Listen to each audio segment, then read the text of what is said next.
ಬಳಪ ಹಿಡಿದ ಭಗವಂತ ಇರುತ್ತಾನೆ ನಮ ಸುತ್ತ, ಅವತಾರ ನಾನಾ ರೂಪವೋ. ಹಣೆ ಬರಹ ತಿದ್ದಿ ಬರೆಯಲು ಕತ್ತಲೆಯಿಂದ ಬಂತ ನಮ್ಮ ಕೈಯ ಹಿಡಿಯುತ್ತ, ಕರೆದೊಯ್ದ ಬೆಳಕು ತೋರಲು. ನಯವಾಗಿ ಗದರೋದು ನಮ್ಮ ಬೆಳೆಸಲು.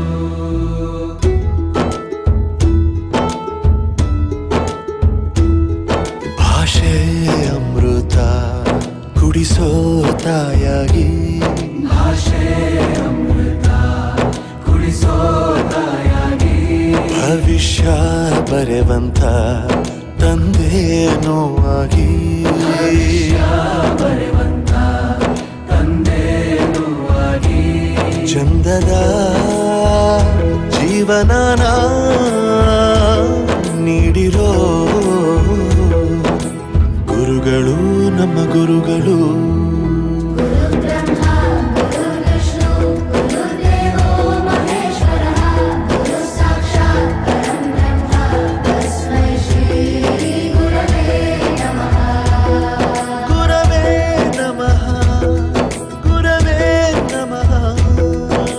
ಬಳಪ ಹಿಡಿದ ಭಗವಂತ ಇರುತ್ತಾನೆ ನಮ ಸುತ್ತ, ಅವತಾರ ನಾನಾ ರೂಪವೋ.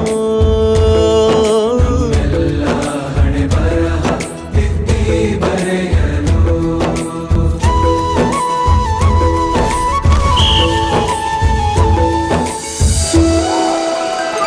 ಬಾಳಲ್ಲಿ ಲೆಕ್ಕ ಎಷ್ಟು ಮುಖ್ಯ ಎಂಬುದ ಬೆರಳಲ್ಲೇ ತೋರಿ ಕಲಿಸಿದ ಗುರುಗಳೇ.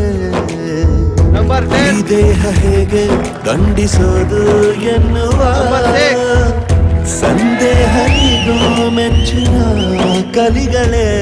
ಕನ್ನಡ ಕಂಡರೆ ಕಣ್ಣಿಗೆ ಒತ್ತಿಕೋ, ಅಕ್ಷರ ಅಂದರೆ ಅನ್ನಕ್ಕಿಂತ ದೊಡ್ಡದೆಂದ ಗುರುವೇ. ಪ್ರತಿ ಬಾರಿ ಗುರು ಬ್ರಹ್ಮ ಗುರು ವಿಷ್ಣು ಗುರುದೇವೋ ಮಹೇಶ್ವರ ಗುರು ಸಾಕ್ಷಾತ್ ಪರಬ್ರಹ್ಮ ತಸ್ಮೈ ಶ್ರೀ ಗುರುವೇ ನಮಃ. 1998-99ನೇ ಸಾಲಿನ SLC ವಿದ್ಯಾರ್ಥಿಗಳು ಎಲ್ಲ ಗೆಳೆಯರು ಇಲ್ಲಿ ಕೂಡಿದ್ದೇವೆ. ಒಂದು ಸಣ್ಣ ವಿಚಾರ ನಾನು ಹೇಳಕ್ಕೆ ಇಷ್ಟಪಡ್ತೇನೆ. ನಾವು ಕಂಪ್ಯೂಟರ್ನಲ್ಲಿ ಜೆ ಬರಿತೀವಿ. ಜೆ ಬರಿಬೇಕಂದ್ರೆ ಫಸ್ಟ್ ಜೆ ಅಂತ ನಾವು ಅಲ್ಲಿ ಬರಿಬೇಕಾಗ್ತದೆ. ಆಮೇಲೆ ಇನ್ನೊಂದು ಕೀಬೋರ್ಡ್ದಲ್ಲಿ ಒಂದು ಅರ್ಕಾಳು ಇರ್ತದೆ, ಮಂಗ್ಯನ ಪಾತ್ರ ಇರ್ತದೆ. ಅದನ್ನ ಫಸ್ಟ್ ಜೆ ಹೊಡೋದು, ಆಮೇಲೆ ಮಂಗ್ಯನ ಬಾಲ ಹೊಡೋದು, ಆಮೇಲೆ ಜೆ ಹೊಡೆದಾಗ ಜ್ಞಾ ಅಂತ ಬೀಳ್ತದೆ. ಅದು ಜ್ಞಾನ. ನಾವು ಎಲ್ಲಿ ಕಲ್ತೀವಪ್ಪ ಅಂದ್ರೆ JA ಹೈಸ್ಕೂಲ್ ಜಾಧವ್ಜಿ ಶಿಕ್ಷಣ ಸಂಸ್ಥೆಯಲ್ಲಿ ಒಂದು ವಿದ್ಯಾಭ್ಯಾಸ ಮಾಡಿದ್ದೇವೆ. ಆ ಜಾಧವ್ಜಿ ಶಿಕ್ಷಣ ಸಂಸ್ಥೆಯಲ್ಲಿ ನಾವು ವಿದ್ಯಾಭ್ಯಾಸ ಮಾಡಿದರೆ ಜೆ ಅನ್ನುವಂಥದ್ದು ನಮ್ಮ ಜೀವನದಲ್ಲಿ ಜ್ಞಾನವನ್ನ ಕೊಡ್ತದೆ. ಜ್ಞಾನವನ್ನ ನಾವು ಹ್ಯಾಂಗ್ ಪಡ್ಕೊಂಡಿವಪ್ಪ ಅಂದ್ರೆ ಫಸ್ಟ್ ನಾವು ಬಂದಾಗ ಮಂಗ್ಯನ ಬಾಲ್ ಥರ ಇದ್ದೀವಿ.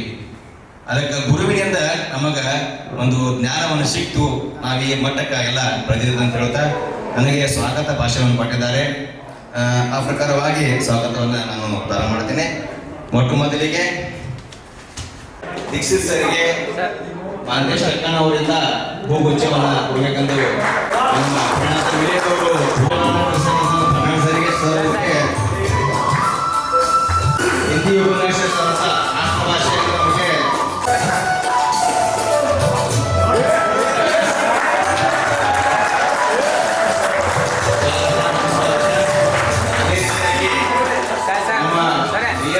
ಸರ್ಗೆ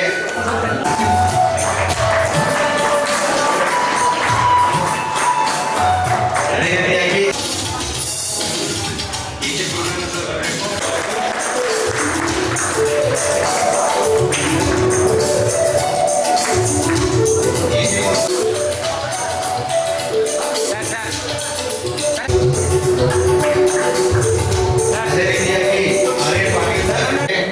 ಎಲ್ಲ ಸಲಕರಣೆಗಳು ಹಾಗೂ ನಮ್ಮ ಸ್ಕೂಲಲ್ಲಿ ಒಂದು ವ್ಯವಸ್ಥಾಪನೆಯನ್ನು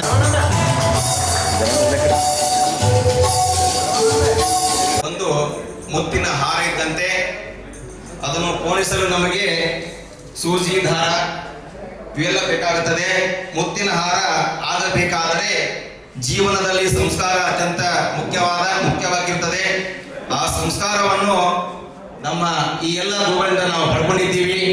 ನಮ್ಮ ಜೀವನದಲ್ಲಿ ನಾವು ಯಶಸ್ಸನ್ನು ಕಂಡಿದ್ದೀವಿ ಅಂತ ಹೇಳಿ ಅವರಿಗೆ ಮತ್ತೊಮ್ಮೆ ನಾನು ಚಿರಋಣಿಯಾಗಿರುತ್ತೇನೆ.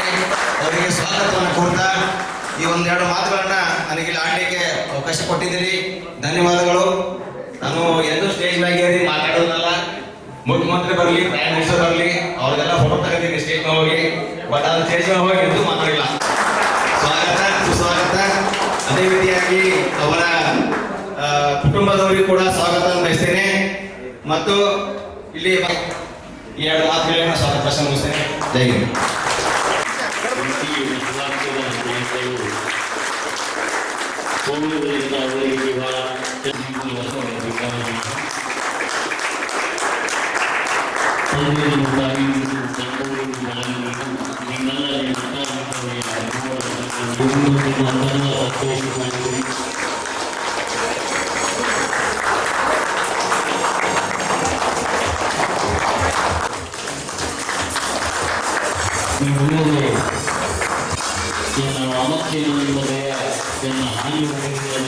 ಪಾಠ ಕಲಿಸೋರೆ ಗುರುಗಳು, ನಮ್ಮ ಗುರುಗಳು.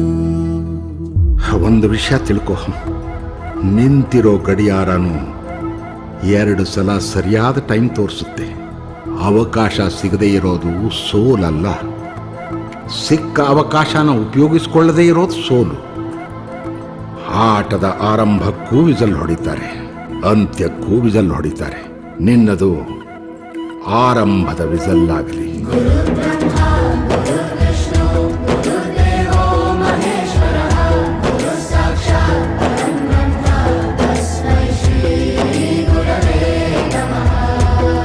ಗುರವೇ ನಮಃ, ಗುರವೇ ನಮಃ.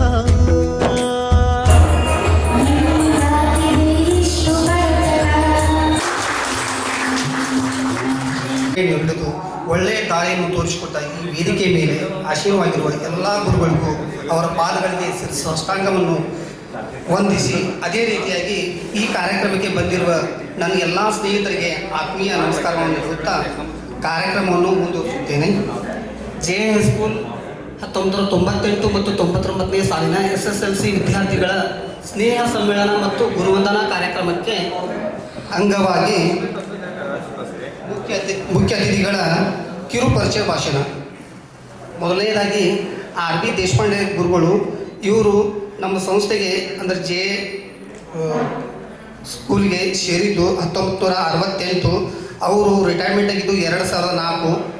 ಇವರು ಗಣಿತ ವಿಷಯವನ್ನು ಅತಿ ಉತ್ತಮವಾಗಿ ನಮಗೆ ಬೋಧಿಸುತ್ತಾ ಬಂದಿರೋರು ಈ ಗುರುಗಳು. ಇವರು 1975ರಲ್ಲಿ ನಮ್ಮ ಸಂಸ್ಥೆಗೆ ಸೇರಿ ಅವರು 2006ರಲ್ಲಿ ನಿವೃತ್ತಿ ಜೀವನವನ್ನು ಪಡೆದಿರುತ್ತಾರೆ.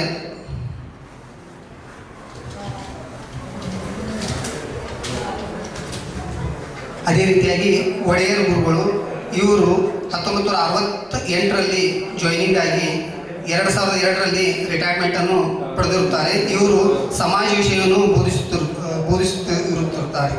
ಅದೇ ರೀತಿಯಾಗಿ AG ಕುಲಕರ್ಣಿ ಗುರುಗಳು ಇವರು 1978ರಲ್ಲಿ ಸೇರಿ 2022ರಲ್ಲಿ ನಿವೃತ್ತಿ ಜೀವನವನ್ನು ಪಡೆದಿರುತ್ತಾರೆ.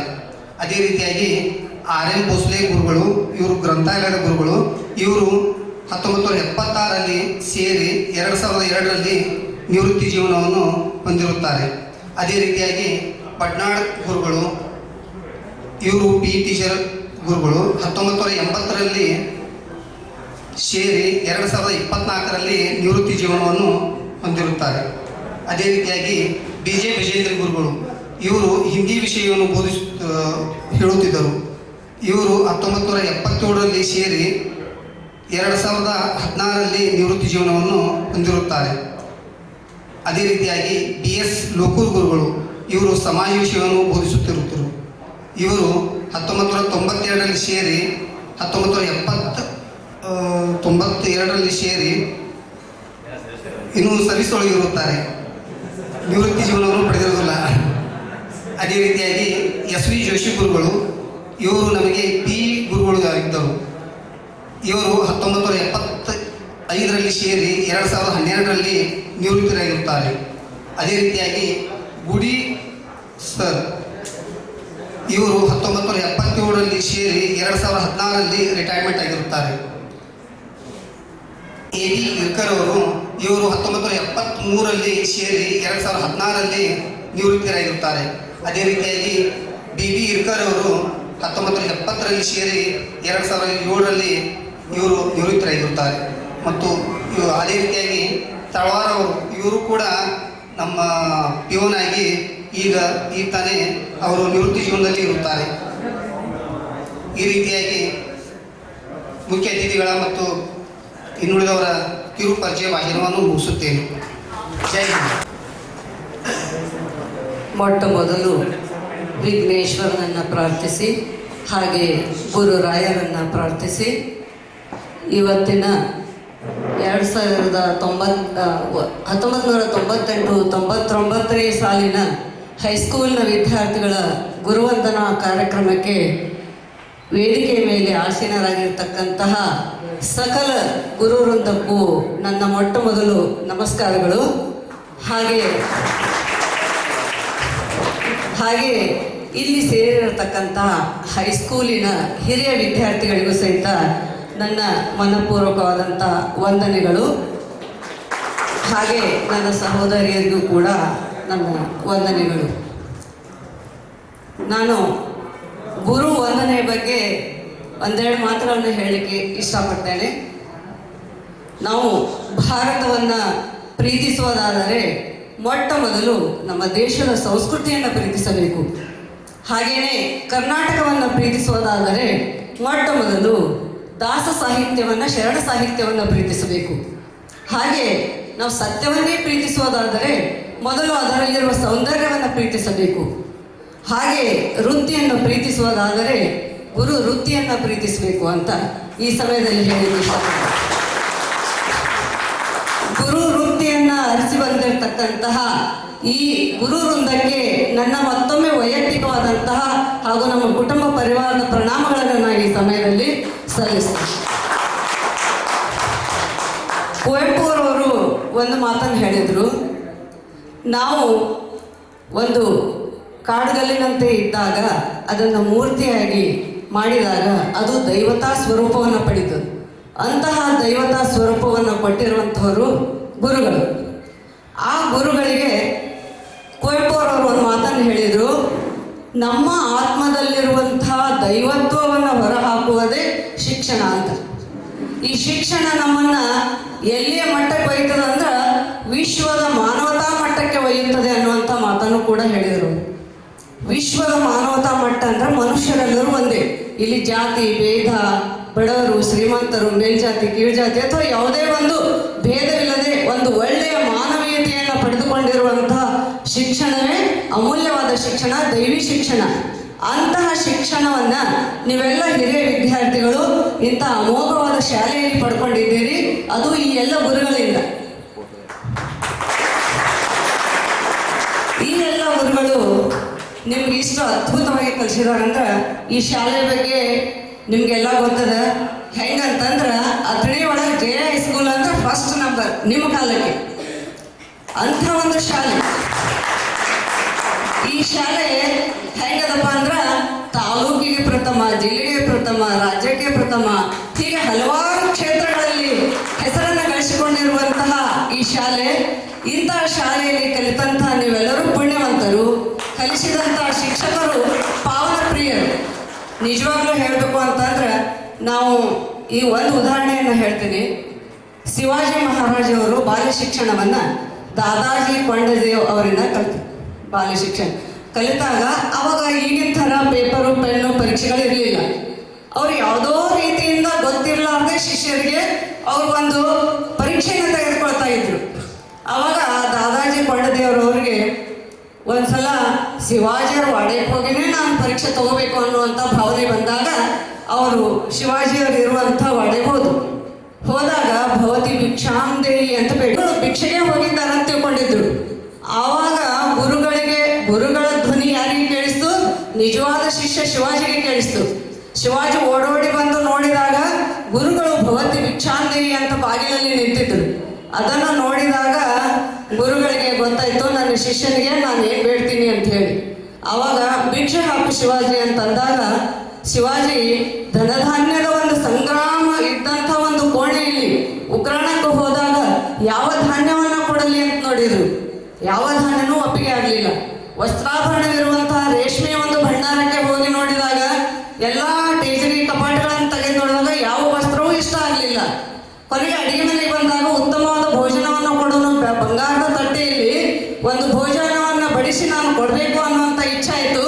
ಅವಾಗಲೂ ಸಹಿತ ಆ ತಾಟನ್ನ ಎಲ್ಲ ಹಚ್ಚಿದ್ದು ನೋಡಿ ಅವ್ರಿಗೇನು ಅನಿಸ್ತು, ಇದು ಗುರುವಿಗೆ ಬೇಡ, ಮತ್ತು ಊಟ ಬೇಡ, ಆಹಾರ ಧಾನ್ಯ ಬೇಡ, ವಸ್ತ್ರ ಬೇಡ, ಕೊನೆಗೆ ಬಂಗಾರ ಆಭರಣದ ಸಂಪತ್ತು ತುಂಬಿದಂಥ ತಟ್ಟೆಯನ್ನು ಕೊಡಬೇಕು ಅನ್ನಿಸ್ತು.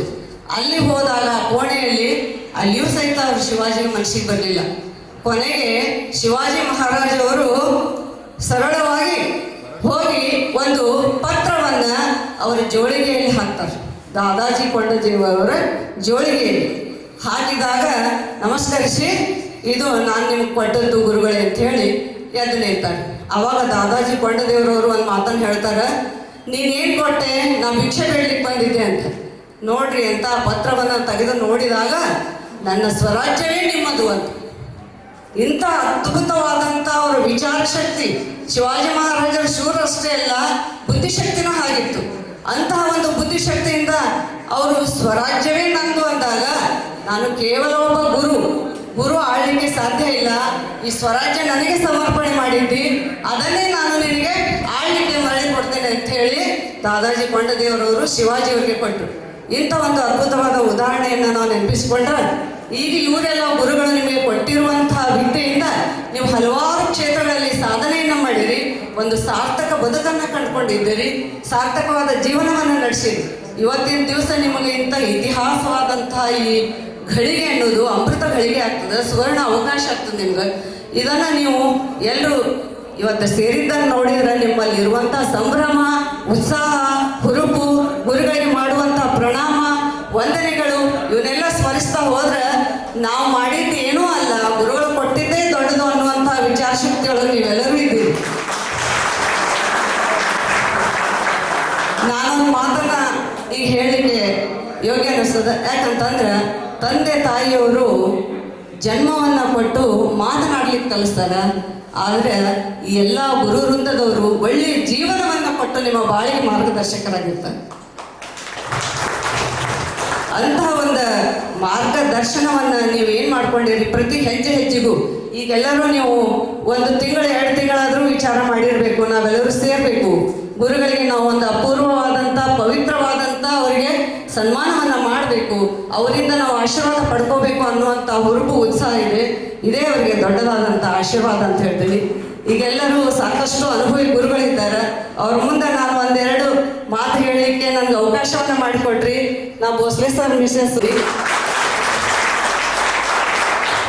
ಸರ್ವೇ ಜನಾಃ ಸುಖಿನೋ ಭವಂತು. ಗುರು ಬ್ರಹ್ಮ ಗುರು ವಿಷ್ಣು ಗುರುರ್ದೇವೋ ಮಹೇಶ್ವರ ಗುರು ಸಾಕ್ಷಾತ್ ಪರಬ್ರಹ್ಮ ತಸ್ಮೈ ಶ್ರೀ ಗುರುವೇ ನಮಃ. ಸನ್ಮಾನ ಎಂಬುದು ನಮ್ಮ ಸಂಸ್ಕೃತಿ ಸರ್ವಶಕ್ತನಾದ ಭಗವಂತನಲ್ಲಿ ಅಚಲವಾದ ನಂಬಿಕೆಯನ್ನಿಟ್ಟು ನಮ್ಮ ಅಂತರಾಳದ ಪ್ರಾರ್ಥನೆಗೆ ಓಗಟ್ಟು ಬಂದಿರುವಂಥ ನನ್ನ ಸಕಲ ಗುರುವೃಂದಕ್ಕೆ ನಮಸ್ಕರಿಸುತ್ತಾ 1998-99ನೇ ಸಾಲಿನ ನನ್ನ ಹೈಸ್ಕೂಲಿನ ಪ್ರಾಣ ಸ್ನೇಹಿತರೇ, ನಿಮಗೆಲ್ಲರಿಗೂ ನನ್ನ ವಂದನೆಗಳು.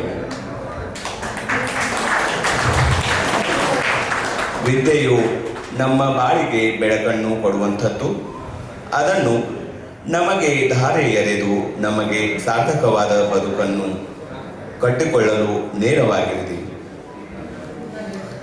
ನೆಲದೊಳಗಿನ ಐಶ್ವರ್ಯದಂತೆ, ಹಣ್ಣಿನೊಳಗಿರುವ ರುಚಿಯಂತೆ, ಶೀಲೆಯೊಳಗಿನ ಚಿನ್ನದಂತೆ, ಎಳ್ಳಿನಲ್ಲಿರುವ ಎಣ್ಣೆಯಂತೆ, ಮರದ ಹಿಂದಿರುವ ತೇಜಸ್ಸಿನಂತೆ ಇಂದು ಇಲ್ಲಿ ಈ ಸಾಕಾರ ರೂಪಗೊಂಡಿರುವ ದೇವತಾ ಸ್ವರೂಪರಾದ ನಮ್ಮ ಎಲ್ಲ ಗುರು ಬಳಗವನ್ನು ಸನ್ಮಾನಿಸುವ ಕಾರ್ಯಕ್ರಮ ಕನ್ನಡದ ನಾಡು ನುಡಿ ಸಂಸ್ಕೃತಿಗಳನ್ನು ಬೆಳೆಸಿಕೊಟ್ಟಿರುವ ನಮ್ಮ ಗುರುವೃಂದಕ್ಕೆ ಹೂವಿಗೆ ತುಂಬಿ ಕಾಯುತ್ತಿರುವಂತೆ ನನ್ನ ಸ್ನೇಹಿತರು ಗುರುಗಳ ಪಾದಕ ಕಮಲಗಳಿಗೆ ತಮ್ಮ ಗೌರವವನ್ನು ಅರ್ಪಿಸುವಲು ಕಾಯುತ್ತಿದ್ದಾರೆ.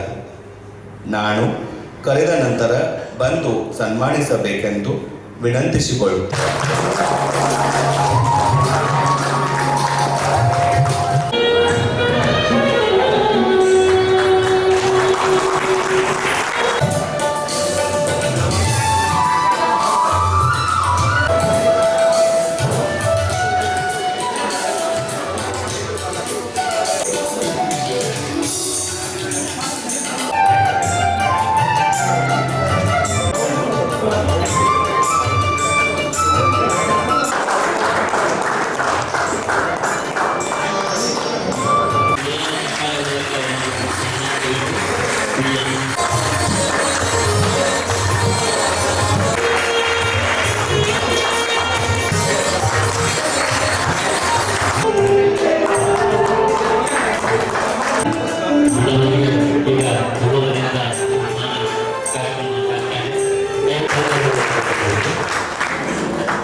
ಹಾರ್ದಿಕ ಅಭಿನಂದನೆಗಳನ್ನು ಸಲ್ಲಿಸಲಿಕ್ಕೆ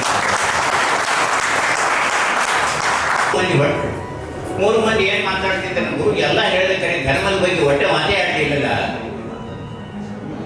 ಮಕ್ಕಳಲ್ಲ ಸಂಜೆ ಆಯ್ತು, ಕತ್ಲಾಗಿ ಹತ್ತಿತ್ತು, ಮೂರು ಮಂದಿ ಹಾಜಾಗಿ ಬಂದಿದ್ದು ಹೊಲ್ದಾಗ ಒಂದ್ ಕಡೆ ಮೂಳಿನ ಕಟ್ಟಿ ಬಿದ್ದಿತ್ತು ಹಳ್ಳಿ ಮೇಲೆ. ಒಬ್ಬ ಇದಕ್ಕೆ ಹೋದ, ಒಬ್ಬ ಸೈಡ್ಕಾಗಿ ಹೋದ. ಮೂರನೇ ನಾವ್ ಏನ್ ಮಾಡಿದ ಅಂದ್ರೆ ಮುಳ್ಳ ತೆಗದ್ ಹೋಗಲ್ಲ, ಆಮೇಲೆ ಹೋದ.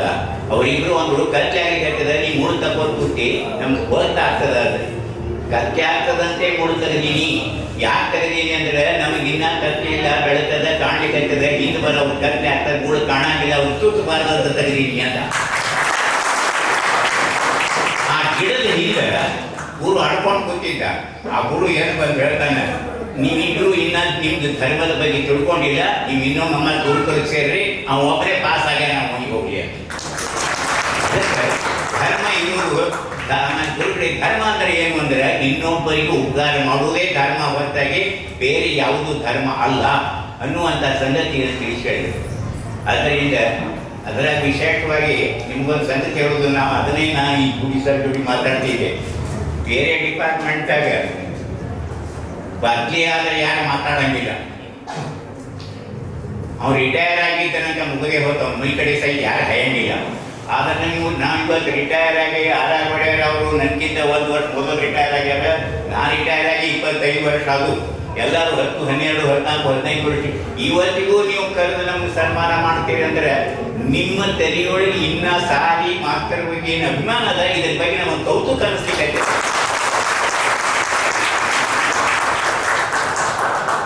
ಅದಕ್ಕೆ ನಾಕ ವೈಯಕ್ತಿಕ ಬೇಡ್ಕೊತೀನಿ, ಮುಂದಿನ ಜನ್ಮ ಏನಾದರೂ ಇದ್ರೆ ಮತ್ತೆ ಮಾಸ್ತರ್ನೇ ಮಾಡು, ಜೆ ಸ್ಕೂಲ್ದಾಗೆ ಮಾಡ. ಅವಕಾಶ ಯಾರಿಗೂ ಸಿಗಂಗಿಲ್ಲ. ನಿಮ್ಮೊಂದು ಸಣ್ಣ ಉದಾಹರಣೆ ಹೇಳ್ತೀನಿ. ಒಂದಿನ ನಾನು ಹೈಸ್ಕೂಲ್ದಾಗಿದ್ದಾಗ ಒಬ್ಬ ಹೆಸರು ಹೇಳುವುದಿಲ್ಲ, ಆಫೀಸರ್ನ ಕರ್ಕೊಂಡು ಹೊಂಟಿದ್ದೆ ಚರ್ಚಾಕ್ಕೆ ಉದ್ಘಾಟನೆ. ಆ ಚರ್ಚಾಕ್ಕೆ ಉದ್ಘಾಟನೆ ಹೊಂಟಾಗೆ ಒಬ್ಬ ಅವರ ಅಸಿಸ್ಟೆಂಟ್ ಫೋನ್ ಬಂತು, ಅರ್ಜೆಂಟ್ ಕೆಲಸದ ಬರಬೇಕು, ಇಲ್ಲ ನಾ ಸಾಲಿ ಹೋಗಿ ಮುಗಿಸಿ ಬರ್ತೀನಿ ಅಂತ. ಆವಾಗ ಒಂದು ಮಾತು ಹೇಳಿದ್ರು, ಸರ್ ನಾವು ಅಧಿಕಾರಿಗಳು ಕುರ್ಚಿ ಮೇಲೆ ಕೂತಾಗ ಅಷ್ಟೇ ಸರ್ ಅಂತ, ನೀವು ಮಾತ್ರ ಜೀವಂತಿದ್ದಾಗೂ ಸರ್, ನೀವು ಸತ್ನಾಗೂ ಸರಿ ಅದಕ್ಕೆ ಹೊರತಾಗಿ ಬೇಕಾದ್ರೆ ಉದ್ಯೋಗ ಒಂದು ಉದ್ಯೋಗ ಏನದ, ನಿಮ್ದು ವೃತ್ತಿ ಏನದ, ಇದು ಅತ್ಯಂತ ಪವಿತ್ರವಾದ ವೃತ್ತಿ ಅದ. ಆದರೆ ನಾವು ಕೂಡ ಅಷ್ಟೇ ಪವಿತ್ರವಾಗಿ ಜಯ ಹೈಸ್ಕೂಲ್ದಾಗ ನಡ್ಸ್ಕೊಂಡು ಬಂದಿಲ್ಲ ಅನ್ನುವಂಥ ಸಂಗತಿಯನ್ನು ಹೇಳಿಕ್ಕೆ ಇಷ್ಟಪಡ್ತೀನಿ. ಒಬ್ಬ ಡಾಕ್ಟರ್ ಕಡೆ ಒಬ್ಬ ಪೇಷಂಟ್ ಹೋದನು, ನನ್ನ ಮಗ ಬೆಲ್ಲ ಭಾಳ ತಿಂದನ್ರಿ, ಸ್ವಲ್ಪ ಬೆಲ್ಲ ನಿಮ್ಮ ಚಟ ಬಂದ್ ಮಾಡಿಸ್ರಿ ಅಂತ. ಒಂದು ವಾರ ಔಷಧ ಕೊಟ್ಟ ಹುಡುಗ, ಬೆಲ್ಲ ತಿನ್ಬೇಡ ಅಂತ ಹೇಳ್ದ, ಅಷ್ಟೇ, ಮತ್ತೇನು ಮಾಡಲಿಲ್ಲ. ಎರಡನೇ ವಾರ ಮಾತು ಕೊಟ್ಟ, ಮೂರನೇ ವಾರ ಹೇಳೇ ಇಲ್ಲ, ಬೆಲ್ಲ ತಿನ್ಬೇಡ ಅಂತ ಹೇಳಿದ್ರೆ ಬರೀ ಔಷಧ ಕೊಡ್ತಿದ್ದ. ಅವರ ಒಂದು ಜನ ಕೇಳಿದ, ನಿಮ್ಮ ಕಡೆ ಬೆಲ್ಲ ಚಟ ಬಿಡಿಸಿ ನೀವು ಹೇಳಿ ಕರ್ಕೊಂಡು ಬರ್ತೀನಿ, ನೀವು ಬೆಲ್ಲ ಚಟ ಬಿಡ ಅಂತ ಹೇಳುವಲ್ಲ ಅಂತ. ನೀ ಹೇಳೋದು ಬರೋಬರದ, ನಾ ಯಾಕೆ ಹೇಳುವಲ್ಲ ಅಂದ್ರೆ ನಾನೇ ಬೆಲ್ಲ ತಿಂತಿದ್ದ, ಅವ್ನು ಹ್ಯಾಂಗೆ ಹೇಳೋದು ಅಂತ ಕೇಳ್ಕೊಂಡು ನಾ ಹೇಳಿಲ್ಲ. ನಾನು ಇವತ್ತು ಹೇಳ್ತೀನಿ, ಯಾಕಂದ್ರೆ ನಾ ಬೆಲ್ಲ ಚಟ ತಿನ್ನೋದು ಬಂದ್ ಮಾಡಿ ಬಂದೀನಿ ಇವತ್ತು, ಅದಕ್ಕೆ ಇವತ್ತು ಹೇಳೋ ಅಧಿಕಾರ ಅದ. ಅದಕ್ಕೆ ನಮ್ಗೆಲ್ಲ ಗುರುಗಳಿಗೆ ಹೇಳೋ ಅಧಿಕಾರ ಯಾಕೆ ಬಂದದಂದ್ರೆ ನಾವು ಯಾವುದೋ ಅಥವಾ ಅನೈತಿಕ ಚಟುವಟಿಕೆ ಒಳಗೆ ಭಾಗವಹಿಸಿಲ್ಲ. ನಮ್ಮ ಸಾಲಿ ಇವತ್ತು ಒಂದು ಆದರ್ಶ ಅಂತೆ. ಉಳಿಕೆ ಯಾವ ದೃಷ್ಟಿಯಿಂದ ಇಲ್ಲಂದ್ರು ನೈತಿಕ ದೃಷ್ಟಿಯಿಂದ ಹೆಚ್ಚಿನ ಮೌಲ್ಯವನ್ನು ಸಾಧಿಸ್ತಕ್ಕಂಥ ಸಾರಿ ಯಾವುದರ ಇದ್ರೆ ಅದು ಜಯ ಹೈಸ್ಕೂಲ್ ಅಂತ ಹೇಳಿ ನನ್ನ ಅಭಿಮಾನ. ಅಂಥ ಸಾರಿಗಳು ನಮ್ಮ ಜೊತೆಲಿ ನೀವು ಅನೇಕ ಉದ್ಯೋಗ, ನಾವು ಆಧಾರ್ ಫೋಟೋ ತೆಗೆದು ನೋಡಿದೆ, ಇಂಥ ಎಲ್ಲ ಡ್ರೆಸ್ ಹಾಕೊಂಡೆ ನೀವೆಲ್ಲರೂ ಆಫೀಸ್ದಾಗ ಕುರ್ಚಿ ಕೊಡ್ಲಿಲ್ಲ ಅಂದ್ರೆ ಚೀಟಿ ಬರ್ತೀರಿ ಅಂತ ಯಾರೇ ನಮ್ಮ ಮುಂದೆ ಕೂತ್ರಿ. ಅಂದ್ರೆ ಇವತ್ತಿಗೂ ನಿಮಗೆ ನಮ್ಮ ಹುಡುಗರು ನಮ್ಮ ವಿದ್ಯಾರ್ಥಿಗಳಂತೆ ಇದ್ದಾರೆ, ಹೊರತಾಗಿ ಇಟ್ಟು ದೊಡ್ಡ ಹುದ್ದೆಗೆ ಹೋದ್ರು ಕೂಡ ಅವರಿಗೆ ಅಭಿಮಾನ, ಸೊಕ್ಕ, ಗರ್ವ ಯಾವುದೂ ಇಲ್ಲ. ಇದು ಅತ್ಯಂತ ಅಭಿನಂದನೀಯ ಸಂಗತಿ ಅಲ್ಲ. ಆದ್ದರಿಂದ ನೀವು ಇಷ್ಟೆಲ್ಲ ಊರುಗಳಲ್ಲಿ ಇಟ್ಟಂಥ ಪ್ರೀತಿಗೆ ದೇವರ ನಿಮಗೆ, ನಿಮ್ಮ ಕುಟುಂಬಕ್ಕೆ, ನಿಮ್ಮ ಮಕ್ಕಳಿಗೆ ಎಲ್ಲರಿಗೂ ಕಲ್ಯಾಣ ಮಾಡಲಿ ಅಂತ ಹಾರೈಸಿ ನಾನು ಎರಡು ಮಾತು ಮುಗಿಸ್ತೀನಿ. ಜೈ ಹಿಂದ್, ಜೈ ಕರ್ನಾಟಕ. ವೇದಿಕೆಯ ಮೇಲೆ ಭಾಷಿತರಾದಂತಹ ನನ್ನ ಗುರುಗಳಾದಂತಹ ಶ್ರೀಮಾನ್ ಆರ್ ವೆಂಕಟೇಶ್ವರವರೇ, ಅದರಂತೆ ಶ್ರೀ ಆರ್ ಪಿ ದೇಶಪಾಂಡೆ ಅವರೇ, ಇವರು ನನ್ನ ಗುರುಗಳು.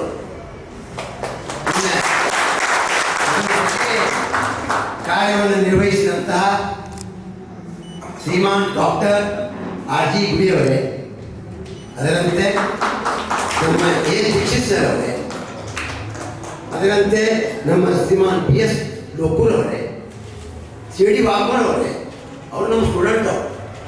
ಆಮೇಲೆ ನಮ್ಮ ಆರ್ ಪಿ ಪಟ್ನಾಳ್ ಸರ್ ಅವರೇ, ಬಿ ಜೆ ಭಜೇಂದ್ರ ಸರ್ ಅವರೇ, ನಮ್ಮ ಜೊತೆಗೆ ಲೈಬ್ರರಿಯನ್ ಆಗಿ ಕೆಲಸವನ್ನು ನಿರ್ವಹಿಸಿದಂಥ ಶ್ರೀಮಾನ್ ಆರ್ ಎನ್ ಭೋಸಲೆ ಅವರೇ, ಮತ್ತು ಇವತ್ತು ಯಾವುದೇ ನೌಕರಿ ಇರಲಿ ನಮ್ಮ ಜೆ ಎಸ್ ಒಳಗಿರುವಂಥ ನಮ್ಮ ಜೊತೆಗೆ ಇರುವಂತಹ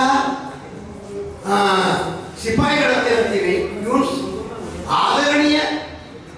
ಆದರಣೀಯ ನಮ್ಮ ಜೊತೆಗೆ ಕೆಲಸ ಮಾಡಿದಂಥ ಅಶೋಕ್ ತಳವಾರ್ ಅವರೇ, ಅದರಂತೆ ಎ ಬಿ ಇರ್ಕರ್ ಅವರೇ, ಅವ್ರು ನೋಡಿ ನಾವು ಕಲಿಬೇಕು, ಅವರ ಎಷ್ಟು ಸಿಸ್ಟಮೆಟಿಕ್ ಲೈಫನ್ನು ನಡೆಸ್ತಾರೆ. ಇವತ್ತಿನ ದಿವಸ ಒಂದು 28 ವರ್ಷ ಆದ ಕೂಡ ಸುಮಾರಾಗಿ ನಿಮ್ಮ ಬ್ಯಾಚ್ ಹೊರಬಿದ್ದು 28 ವರ್ಷ ಆಯಿತು. 28 ವರ್ಷ ಆದ ಕೂಡ ಈ ದಿನ ನಮ್ಮನ್ನು ಒಂದು ಕಡೆ ಕರ್ಕೊಂಡು ಬಂದು ಇಷ್ಟು ಆತಿಥ್ಯವನ್ನು ಮಾಡಿದ ಬಳಿಕ ಗುರುಗಳ ಮೇಲೆ ಎಷ್ಟು ಪ್ರೀತಿ ಇರ್ತದೆ ಅಂತ ಅನ್ನೋದು ಇದಕ್ಕೆ ಸಾಕ್ಷಿಯಲ್ಲಿವೆ. ಇದನ್ನು ನಮ್ಮ ಗುರುಗಳಾದಂಥ ಶ್ರೀಮಾನ್ ಆರ್ ಪಿ ದೇಶಪಾಂಡೆ ಚೆನ್ನಾಗಿ ಹೇಳಿದರು. ಗುರು ಅಂತಂದ್ರೆ ಏನಂದ್ರೆ ಶಾಲೆಯೊಳಗೆ ಶಿಕ್ಷಣವನ್ನು ಕೊಟ್ಟಂತ ಗುರುಗಳಲ್ಲ. ಮೊದಲು ನಿಮ್ಮ ಗುರು ಹುಡ್ತಾರೆ ಮನೆಯೊಳಗೆ. ತಾಯಿ ಮನೆ ಮೊದಲ ಪಾಠಶಾಲೆ, ತಾಯಿ ಮೊದಲ ಗುರು. ತದನಂತರ ಈ ನೀವು ಶಿಕ್ಷಣ ಕ್ಷೇತ್ರಕ್ಕೆ ಬರ್ತೀರಿ, ಇವರು ನಾವೆಲ್ಲ ಗುರುಗಳು. ಕೃಷ್ಣ ಪರಮಾತ್ಮ ಖಡ್ಗಾಚಾರ್ಯರಲ್ಲೇ ಕಲಿಲಿಕ್ಕೆ ಹೋದ. ಅವರು 60 ದಿನದೊಳಗೆ 60 ವಿದ್ಯೆಗಳನ್ನ ಕಲಿತು. ನಿನ್ನೆ ಒಂದು ಓದುವಳ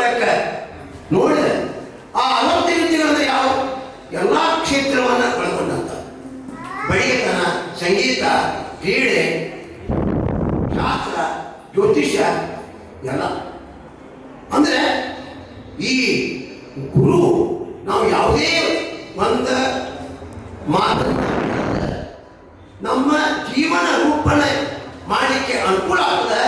ನಮಗೆ ಏನು ಬೋಧನೆ ಮಾಡಿರ್ತಾರೆ ಅವರೆಲ್ಲ ಗುರುಗಳೇ, ಅವರೆಲ್ಲ ಗುರುಗಳೇ. ಒಂದು ಮಾತ ಗುರುಗಳ ಬಗ್ಗೆ ಸಾಕಷ್ಟು ಮಂದಿ ಹೇಳ್ತಾರೆ. ಆದರೆ ಗುರು ಶಿಷ್ಯಗಳ ಸಂಬಂಧ ಹೆಂಗದ ಅಂತಂದ್ರೆ ನಮ್ಮ ಸರ್ ಹೇಳಿ ಯಾವಾಗಲೂ ಬಾಳಂತ ಗುರು ಶಿಷ್ಯರ ಸಂಬಂಧ. ಒಂದು ಉದಾಹರಣೆ ಹೇಳ್ಬೇಕಂತಂದ್ರೆ ಮನಾಚೆ ಶ್ಲೋಕ, ರಾಮದಾಸರು ಮನಾಚೆ ಶ್ಲೋಕವನ್ನು ರಚಿಸಿದ್ದು ನೀವು ಓದಿರಬೇಕು. ರಾಮದಾಸ ಅಂತೇಳಿ ಖ್ಯಾತ ಮಹಾನುಭಾವರು ಮಹಾರಾಷ್ಟ್ರದೊಳಗೆ ಆದರು. ಪರಮಭಕ್ತ, ಪಾಂಡುರಂಗನ ಪರಮಭಕ್ತ. ಅವರು ತಮ್ಮ ಕಡೆಗೆ ಒಂದು ಪಾಠಶಾಲೆ ಇತ್ತು. ಅವಾಗೆಲ್ಲ ಗುರುಕುಲ, ಅನೇಕ ಮಂದಿ ವಿದ್ಯಾರ್ಥಿಗಳು ಕಲ್ತ ಹೋಗ್ತಾರೆ. ಒಂದು ದಿವಸ ಈ ಶಿಷ್ಯಂದ್ರ ಪರೀಕ್ಷೆಯನ್ನು ಮಾಡಬೇಕಂತೇಳಿ ಅವರು ಮನಸ್ಸಿನಾಗ ಯೋಚನೆ ಮಾಡಿ ಆಮೇಲೆ ಗುರು ಶಿಷ್ಯಂದ್ರ ಹೇಗಿರ್ತಾರೆ ಇದಕ್ಕೆ ಒಂದು ದಿವಸ ಏನು ಮಾಡಿದ್ರು ಯಾರಿಗೂ ಗೊತ್ತಾಗಲಿಲ್ಲ. ಮತ್ತು ತಮ್ಮ ಆಶ್ರಮದ ಕೂತಿದ್ರು, ವಿದ್ಯಾರ್ಥಿಗಳನ್ನು ಕಳೆದು. ಮತ್ತು ನನಗೆ ಒಂದು ನನ್ನ ಪ್ರಕೃತಿ ಆರಾಮಿಲ್ಲ, ಅದಕ್ಕೆ ನಂಗೆ ಡಾಕ್ಟ್ರ್ ಕಡೆ ಕಳಿಸ್ರಿ.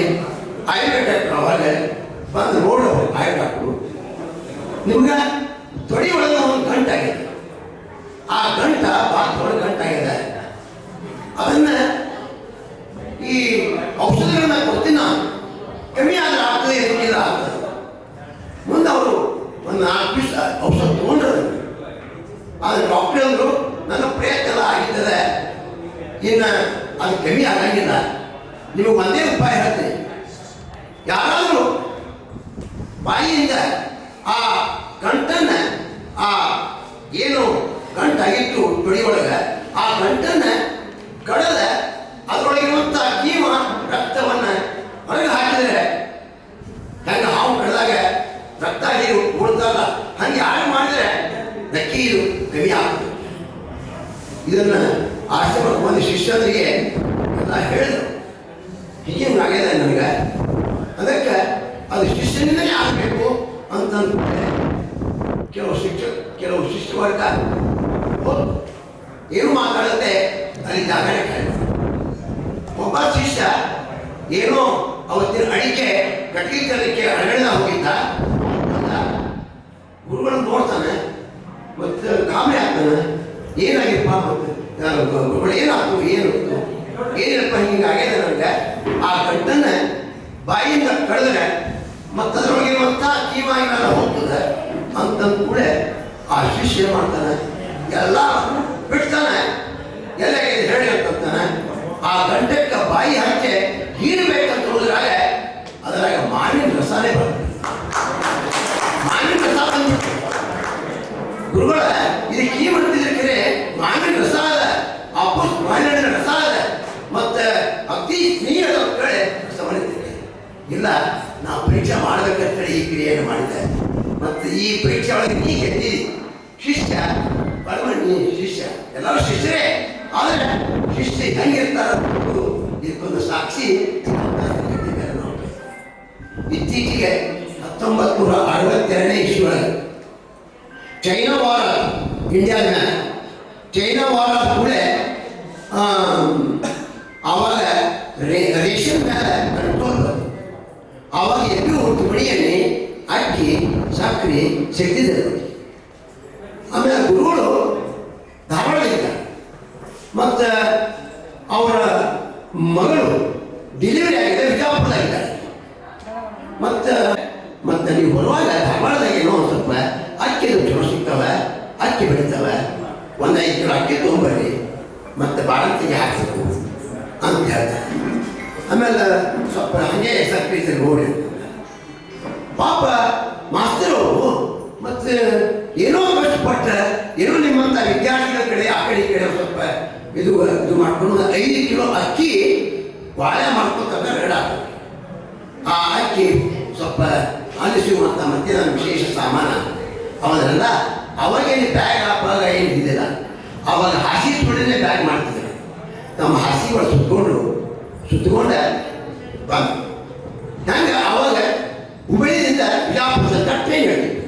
ಬಸ್ಸದ ಸೌಕರ್ಯ ಕಮ್ಮಿ ಅಂತೇಳಿ ಅದನ್ನು 5 ಕಿಲೋ ಅಕ್ಕಿ ಬ್ಯಾಗ್ನಾಗ ಗಟ್ಟಿಮುಟ್ಟಿ ಕಟ್ಕೊಂಡು ಅದಕ್ಕೆ 4 ಹಗ್ಗ ಬಿಗದು ಮತ್ತು ನಮ್ಗಕ್ಕನೆ ಬಡಿಗೆ ಹಿಡ್ಕೊಂಡು ಸ್ಟೇಷನ್ಗೆ ಹೋದರು. ಅವ್ರು ಜೋಡಿ ಬರೋರು ಅವರು ಹೇಳಿದ್ರು. ಮತ್ತು ಎಲ್ಲ ರೇಷನ್ ಗೀಷನ್ ಈಗ ಅಕ್ಕಿ ಮೇಲೆ ದಾನದ ಮತ್ತು ಯಾರು ಹೇಳ್ದಾರು ಅಂತೇಳಿ ಪಾಪ ಹುಬ್ಬಳ್ಳಿ ಭಯಂಕರ ಅಂಜಿಕೆ ಆಯಿತು. ಭಾಳ ಅಂಜಿದ್ರು. ಮತ್ತು ಅವ್ರು ಶಿಶೋಬತ್ತ ಅಲ್ಲೋ ಬಂದಿದ್ದ ಅವ್ರು ಕರ್ಕೊಂಡ ಟ್ರೈನ್ ಕುತ್ಕೊಂಡ ಯಾವಾಗ ಕಟ್ಟಿ ಹಿಡ್ಬಿಟ್ಟಿದ್ರು. ಮಾಡಿ ಮೇಲೆ ಭಯಂಕರ ಅಂಜಿಕೆ. ಯಾವಾಗ ಯಾರು ಪೊಲೀಸ್ ಹಿಡಿತಾರೆ ನಾನು ಕರ್ಕೊಂಡು ಹೋಗಿ ಜೈಲಿಗೆ ಹಾಕ್ತಾರೆ ಅಂತೇಳಿ ಭಯಂಕರ ಬಿಟ್ಟಿದ್ರು ಪಾಪ ಮಾಸ್ತರ್. ಆಮೇಲೆ ಮಾಸ್ತರ್ ಅಂದ್ರೆ ಪೊಲೀಸ್ಗೆ ಅಂದವರೆಲ್ಲ ಮತ್ತು ಅವರು ಟ್ರೈನ್ದಾಗ ಎಲ್ಲಿ ಬಿಜಾಪುರಕ್ಕೆ ಬಂದರು. ಬಿಜಾಪುರದಿಂದ ಟ್ರೈನಿಂದ ಇಳಿದ ಕೂಡಲೇ ಹೊರಗೆ ಬರ್ತಾರೆ. ಹೊರಗೆ ನೋಡಿ ಕೂಡಲೇ ಒಂದು ಪೊಲೀಸರ ಜೀಪ್ ನಿಂತಿದ್ದೆ. ಆ ಪೊಲೀಸರ ಜೀಪ್ ನೋಡು ಕೈಯ ಕಾಲ ಥರ ಮತ್ತು ಏನಾರು ಮಾಡಿ ಕಟ್ಟಾಗ ಅತ್ತಿ ಬಗಲಾಗಿ ಹಿಡ್ಕೊಂಡ ಕಷ್ಟಪಟ್ಟ ಮುಂದೆ ಹೊಂಟು ಏನೋ ಒಂದು ಬಸ್ ಕೊಟ್ಟು ಅಂಗಡಿ ಹಿಡಿಬೇಕಂತೇಳಿ ಹಿಂದಕ್ಕಿಂದ ಒಬ್ರು ಬಂದ ನಮ್ಮ ಮಕ್ಕಳ ಹಂಗೆ ಡ್ರೆಸ್ ಹಾಕೊಂಡು ಬಂದಾಗ ಪೊಲೀಸ ಡ್ರೆಸ್ ಹಾಕೊಂಡು ಬಂದ ಯಾಕಂದ್ರೆ ಕೈ ಪೊಲೀಸ್ ಹಿಂದೆ ಕೈ ಇಟ್ಟ ನೋಡಿದ ಕೂಡ ಭಯಂಕರ ಗಾಬರಿ. ಕೈಯಾಗ ಸತ್ತ ಹಿಡಿದಿತ್ತು. ಅಲ್ಲಿ ನಮ್ಮ ಜೀಪ್ ನಿಂತಲ್ಲಿ ಸಾಹೇಬ ಇವ್ರನ್ನ ಕರ್ಕೊಂಬ ಮತ್ತಿಷ್ಟು ಗಾಬರಿ. ಆಮೇಲೆ ಅವಾಗ ಗೋತ್ರ ಮತ್ತೆ ಟೊಪ್ಪಿಗೆ ಆಮೇಲೆ ಒಂದು ಮಾಸಿದ ಕೋಟ ಇದನ್ನು ಹಾಕೊಂಡ ಗಾಡಿ ಹೋಗ್ಬೋದು. ಹಿಂದೆ ಟೊಪ್ಪಿ ಹಾಕೊಂಡು ಇಬ್ಬರು ಪೊಲೀಸ್. ಆ ಜೀಪ ಬಿಜಾಪುರದಾಗ ಅವಾಗೆಲ್ಲ ಹಳೆ ಬಿಲ್ಡಿಂಗ್ ಆದಿಲ್ಶಾನ್ ರಾಜ್ಯ ಹಳೆ ಬಿಲ್ಡಿಂಗ್ದಾಗ ಒಂದು ಕ್ವಾರ್ಟರ್ಸ್ಗೆ ಬಂದು ಭವ್ಯವಾದಂಥ ಕ್ವಾರ್ಟರ್ಸ. ಮತ್ತು ನೋಡು ಯಾಕೆ ಇಲ್ಲೇ ಕರ್ಕೊಂಡ್ಬಂದಿ ನನ್ನ ಮತ್ತು ಕೇರಿಗೆ ಕರ್ಕೊಂಡ್ಬಂದಿದ್ರೆ ಆಮೇಲೆ ಬೇರೆ ಆಗ್ತಿತ್ತು. ಇಲ್ಲೇ ಕರ್ಕೊಂಡ್ಬಂದು ಅಂತ ಮತ್ತಷ್ಟು ಗಾಬರಿ. ಆಮೇಲೆ ಹೊರಗೆ ಹೋದ ಕೂಡ ಅಲ್ಲಿ ಬಾಗಲಂತಿಗೆ ಹಿಂಗೆ ನೀವು ಹೆಂಗೆ ನಮ್ಮನ್ನ ತಲೆ ಮೇಲೆ ಹೂ ಹಾಕೊಂಡು ಕರ್ಕೊಂಡ್ಬಂದಿಲ್ಲ. ಅವ ವಾಪಸ್ ಬಂದರು. ಸಾಹೇಬ ಬಳ್ಳಿಗೆ ಹಾರ ಹಾಕಿದ್ರು. ಸಾಷ್ಟಾಂಗ ನಮಸ್ಕಾರ ಹಾಕಿದ. ಅವರು ಹಣಿಯನ್ನು ಕಳಿಸ್ಲಿಕ್ಕಂತರು ಮತ್ತು ವೈರ ಒಂದು ಹುಡುಗಿ ಮೇಲೆ ಕೂರಿಸಿದ್ರು. ಹಣಿಯನ್ನು ಕಳಿಸೋ ನಾವು ಏನು ನಾವು ಏನು ಮಾಡ್ತಿರ್ತೀವಿ ಇವತ್ತು. ಸಾಹೇಬ ಸಾಷ್ಟಾಂಗ ನಮಸ್ಕಾರ. ಆಮೇಲೆ ಏನು ನನಗೇನು ಗೊತ್ತಾಗಿಲ್ಲ. ಏನಿಲ್ಲ ನೀವು ನಮಸ್ಕಾರ ಮಾಡ್ತೀರಿ, ಪೊಲೀಸರ ಡ್ರೆಸ್ಸಲ್ಲಿ ಹಾಕಿರಿ, ಏನದ ನನಗೆ ತಿಳಿವತ್ತು.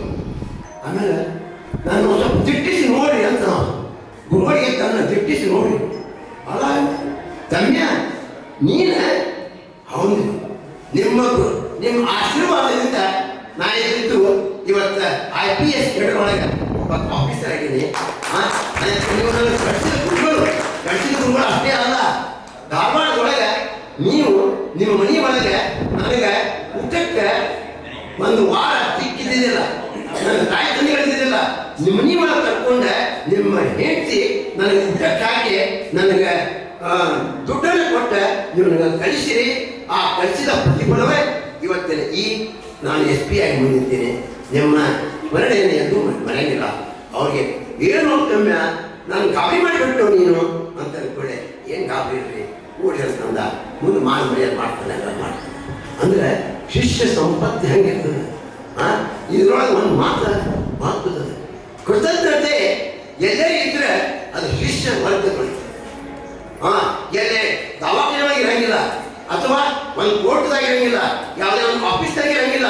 ಹಾಗಾಗಿ ಗುರುಗಳು ಹೇಳ್ದಂಗೆ ಇವತ್ತೆಲ್ಲರ ಕೃತಜ್ಞತೆ ಇತ್ತಂದ್ರೆ ಗುರುಗಳ ಕಡೆಗೆ ಕರ್ತಂತ ಶಿಷ್ಯ ವರ್ಗ ಕಡೆ ಕೃತಜ್ಞತೆ. ನಮ್ಮ ಹೇಳ್ತಾರೆ ಯಾರು ಉಪಕಾರ ಮಾಡಿರ್ತಾರೆ ಅವರಿಗೆ ನಾವು ಕೃತಜ್ಞತೆಯನ್ನು ಸಲ್ಲಿಸಲಿಕ್ಕೇ ಬೇಕು. ಅದೇ ನಮ್ಮ ಮಾನವೀಯತೆ, ಅದೇ ನಮ್ಮ ಧರ್ಮ. ಇದಕ್ಕೆ ಧರ್ಮ ಅಂದ್ರೆ ಏನು ಹಿಂದೂ ಧರ್ಮ ಮತ್ತು ಇದು ಧರ್ಮ ಅಂತ ಆ ಧರ್ಮ ಅನ್ನೋದು ಆಗಷ್ಟಲ್ಲೂ ಹೇಳೋರು. ನಾವು ಯಾರು ನಮಗೆ ಉಪಕಾರ ಮಾಡಿರ್ತಾರೆ, ಯಾರು ನಮ್ಗೆ ಸಹಾಯ ಮಾಡಿರ್ತಾರೆ ಅವರಿಗೆ ನಾವು ಕೃತಜ್ಞತೆಯನ್ನು ಸಲ್ಲಿಸುವುದೇ ಒಂದು ದೊಡ್ಡ ಧರ್ಮ ಅಂತ ಹೇಳ್ಬೋದು. ಇನ್ನು ಒಂದು ಮಾತ ದಾನಗಳು ಅಂತ ಏನು ಬರ್ತಾವೆ, ಈ ಎಲ್ಲ ದಾನಗಳಲ್ಲಿ ಅತ್ಯಂತ ಶ್ರೇಷ್ಠವಾದ ದಾನ ಇದು ನಮ್ಮ ವಿದ್ಯಾರ್ಥಿ ಗುರುಗಳು. ಯಾರು ಗುರುಗಳು ತಮ್ಮ ಒಳಗೆ ಏನು ಒಂದು ಜ್ಞಾನ ಇರ್ತದೆ, ಆ ಜ್ಞಾನವನ್ನ ನಮ್ಮ ವಿದ್ಯಾರ್ಥಿಗಳಿಗೆ ದಾರಿಯನ್ನು ಕೊಟ್ಟರೆ ನಮ್ಮ ಜನ್ಮ ಸಾರ್ಥಕ ಆಗ್ತದೆ. ನಾವು ಅದು ನಮ್ಮ ಕರ್ತವ್ಯ. ನಮ್ಮೊಳಗಿರುವಂತಹ ಜ್ಞಾನವನ್ನ ಮುಚ್ಚಿಕೊಂಡು ಕೊಡಂಗಿಲ್ಲ, ಅದನ್ನು ಮತ್ತೊಬ್ಬರಿಗೆ ಹೇಳಬೇಕು. ಅದೇ ನಮ್ಮ ಪರಂಪರೆ. ಅದಕ್ಕೆ ನಹಿ ಜ್ಞಾನೇನ ಸದೃಶಂ ಅಂತೇಳಿ ಗೀತಾದಲ್ಲಿ ಬರ್ತದೆ. ಜ್ಞಾನ ಬೇಕೇ. ಕರ್ಮ ಮಾಡಲಿಕ್ಕೆ ಯಾವುದೇ ಕರ್ಮ ಮಾಡಿ, ನೀವು ಕೃಷಿ ಕರ್ಮ ಮಾಡಿ, ವಕೀಲರಾಗಲಿ, ಡಾಕ್ಟರ್ ಆಗಲಿ, ಬೇಕಾದ ಉದ್ಯೋಗ ಮಾಡಿ, ಏನು ಕರ್ಮ ಮಾಡ್ತೀರಿ ನಿಮ್ಮ ಜೀವನ ಉಪಾಯಕ್ಕೆ ಆ ಕರ್ಮ ಮಾಡುವಂಥ ಬಗೆ ಆದ ಜ್ಞಾನವನ್ನು ನಾವು ಕಲಿಯಲಿಕ್ಕೆ. ಜ್ಞಾನ ಇಲ್ಲದೆ ಕರ್ಮಕ್ಕೆ ಬೆಲೆ ಬರಲಿಲ್ಲ. ಅದಕ್ಕೆ ಕರ್ಮ ನಿವಾರಿಕ ಅಷ್ಟೇ ಇದೆ. ಎದ್ರ ಮೇಲೆ ನಿಂತಪ್ಪ ಅಂದರೆ ನೈ ಜ್ಞಾನೇನ ಸದೃಶಂ, ಇದ್ರ ಮೇಲೆ. ಒಟ್ಟಾರೆ ಇವತ್ತೆಲ್ಲ ನಿಮ್ಮ ಜೊತೆಗೆ 98-99ನೇ ಸಾಲಿನೊಳಗೆ ಈ ನಡೆದಂಥ ಎಲ್ಲ ಶಿಷ್ಯ ಬೃಂದ ನಮ್ಮನ್ನು ಇಲ್ಲಿ ಕರೆಸಿ ನಮ್ಮನ್ನು ಗುರುತಿಸಿ ನಮಗೇನು ಮಾನ ಮರ್ಯಾದೆ ಮಾಡಿದಿರಿ, ಗೌರವವನ್ನು ತಪ್ಪಿಸಿರಿ. ಇದು ನಮಗೆ ಗೌರವಲ್ಲ, ನಮ್ಮೊಳಗೆ ಇರುವಂಥ ಪರಮಾತ್ಮಗೆ ಗೌರವ ಅಂತ ನಾನು ತಿಳ್ಕೊಳ್ತೀನಿ. ಒಟ್ಟಾರೆ ಯಾರು ಕೆಲವು ಹೆಸರಿಸಿದಾಗ ನಮಗೆ ನೆನಪಿಲ್ಲ, ಆ ಹೆಸರು ಮಾತಾಡ್ತಿದ್ದಾಗ ಏನು ಈಗ ನೀವು ಸುಮಾರಾಗಿ 14 ವರ್ಷ 13 ವರ್ಷ ಇದ್ದಾಗ ನೀವು ಕಲ್ತಿರ್ತೀರಿ. ಈಗ 45 ವರ್ಷ ಆಗಿರ್ತೀರಿ. ನಿಮ್ಗೆ ಗೊತ್ತು ನಮ್ಗೆ ಹೆಂಗೆ, ನಮ್ಗೆ ಗೊತ್ತು ನಿಮಗೆ. ಅದಕ್ಕೆ ತಪ್ಪು ತಿಳ್ಕೊಬೇಡಿ. ಎಷ್ಟೋ ಮಂದಿದು ನಮಗೆ ಗೊತ್ತಿರಲಿಕ್ಕಿಲ್ಲ, ಆದರೆ ನಿಮ್ಮ ಮುಖ ನೋಡಿದ್ರೆ ಗೊತ್ತಾಗ್ತದೆ. ಅದಕ್ಕೆ ನೀವೆಲ್ಲರೂ ಏನು ಒಂದು ಒಳ್ಳೆಯ ಕಾರ್ಯ ಮಾಡಿದಿರಿ, ಇದು ಅತ್ಯಂತ ಶ್ಲಾಘನೀಯ. ಬರುವಂಥ ದಿನದೊಳಗೆ ನೀವು ನಿಮ್ಮ ಮಕ್ಕಳಿಗೆ ಮಾರ್ಗದರ್ಶಕರಾಗಿ, ನಿಮ್ಮ ಮಕ್ಕಳಿಗೆ ಮಾರ್ಗದರ್ಶಕರಾಗಿ ನಮ್ಮ ಪರಂಪರೆ, ನಮ್ಮ ಭಾರತೀಯ ಮೌಲ್ಯಗಳು, ಇದರ ಬಗ್ಗೆ ನೀವು ಮಾರ್ಗದರ್ಶಕರಾಗಿ ಒಟ್ಟಾರೆ ನಿಮ್ಮ ಜೀವನ ಸುಖಮಯವಾಗಲಿ ಮತ್ತು ಬರುವಂತಹ ದಿನಗಳು ನೀವು ಆಯುರ ಆರೋಗ್ಯ ಸಂಪತ್ತು ಪರಮಾತ್ಮ ನೀಡಲಿ ಮತ್ತು ನಿಮ್ಮಿಂದ ಸತ್ಕಾರಗಳು ಆಗಲಿ ಅಂತೇಳಿ ಬಯಸಿ ನನ್ನ